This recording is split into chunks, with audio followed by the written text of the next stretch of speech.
Hello, Cho. Let us see the question. So the question says, air is trapped in a horizontal glass tube. एक horizontal glass tube हमको यहाँ पे figure में भी दिख रहा है और इसमें एयर को ट्रैप किया गया है by applying the pressure of 36 centimetre mercury. इसमें 36 सेंटीमीटर मरकरी का प्रेशर लगाया गया है. देन इसमें प्रेशर जो है एयर को ट्रैप किया गया है जिसका इनिशियल प्रेशर कितना दिया गया है, 180 दिया गया है. फर्दर कहा जा रहा है अगर इस ट्यूब को हम वर्टिकली अपवर्ड्स जो है होल्ड करते हैं, जहाँ पे जो ओपन एंड है इसको ऊपर की तरफ रखते हैं, तो फर्दर यहाँ पे क्या होता है, क्योंकि मरकरी का प्रेशर लग रहा है, मरकरी हैवी होती है, तो यहाँ पे क्या होगा, जो लेंथ होगी एयर कॉलम की वो फर्दर क्या होती है 19 सेंटीमीटर तक श्रिंक हो जाती है. तो पहले ये हाइट इतनी थी टोटल, फर्दर क्या हो जा रहा है, अब जो है श्रिंक होकर ये 19 सेंटीमीटर तक बचती है. तो बोले what is the length in centimetre by which the mercury column shifts down. तो जो चेंज आ रहा है कि पहले यहाँ तक मरकरी जो एयर इसमें ट्रैप था उसकी हाइट थी, फर्दर अगर हम बोल लेते हैं कि यहाँ पे 19 सेंटीमीटर यहाँ तक है, तो इतना यहाँ तक श्रिंक हो जाता है. तो हमें ये जो चेंज हो रहा है इसको हमें फाइंड करने को कहा गया है. ठीक है बच्चों ना. तो अगर जो स्टार्ट करते हैं यहाँ पे, तो मतलब क्या, हमको ये टोटल हाइट यहाँ पे दी गई है, क्या टोटल हाइट हमें नहीं दी गई है. फिर हम कहते हैं मान लो यहाँ पे कि जब इसको वर्टिकली होल्ड करेंगे तो यहाँ पे क्या होता है, एक्सचेंज होता है. कितना चेंज होता है, एक्सचेंज होता है. और और जो है ये हाइट कितनी हो जाती है, 19 सेंटीमीटर हो जाती है. ठीक है ना. तो ये 19 सेंटीमीटर हमें पता है और हमें टोटल हाइट भी नहीं पता है. इसको हम क्या मान लेंगे, एच आई मान लेंगे. इनिशियली हाइट थी तो इसको एच आई हमने मान लिया. और फाइनल हाइट क्या होगी, फाइनल हाइट होगी हमारी फाइनल हाइट होगी एच एफ के बराबर. ठीक है ना, 19 सेंटीमीटर हो जाएगी. तो देयरफॉर हम क्या करेंगे यहाँ पे, और तो हम क्या करेंगे बच्चों को, सबसे पहले जो भी डेटा हमको दिया गया उसको लिख लेंगे. सबसे पहले हमको इनिशियल प्रेशर दिया गया है, क्या, हाँ इनिशियल प्रेशर हमें दिया गया है. इसको हम जो है पी आई से लिख लेते हैं, पी आई फॉर इनिशियल. ये हमको दिया गया है 180.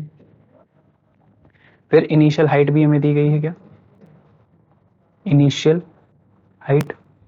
इनिशियल हाइट हमें नहीं दी गई है बच्चों, तो इसको हम क्या करेंगे, ये इनिशियल हाइट थी जब जो है हॉरिजॉन्टली रखा गया था, तो उसको हमने एच आई एज्यूम किया है, तो ये एच आई हो जाएगा. ठीक है. इसी तरह फाइनल प्रेशर की बात करें अगर, फाइनल प्रेशर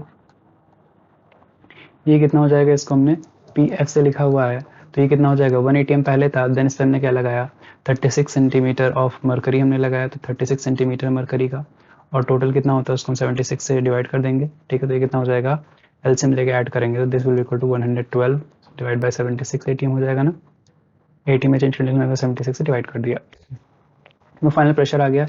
इसी तरह फाइनल हाइट, फाइनल हाइट क्या होगी, तो फाइनल हाइट को हम क्या मान लेते हैं, यहाँ पे फाइनल हाइट हमें दी गई है. हमें फाइनल हाइट कितनी दी गई है, यहाँ पे बोला था कि length of the air column strings to 19 centimetre, यानी कि एच एफ जो हमारे पास है वो कितना है, दैट इज 19 सेंटीमीटर. ठीक है बच्चों. अब हम यहाँ पे क्या करेंगे, अब यहाँ पे क्या करेंगे, हम लगाएंगे यहाँ पे कि at constant temperature, Boyle's law से यहाँ पे क्वेश्चन सॉल्व होगा. तो एट कांस्टेंट टेम्परेचर क्या होता है, P V is equals to constant होता है, P V is equals to constant, है ना बच्चों.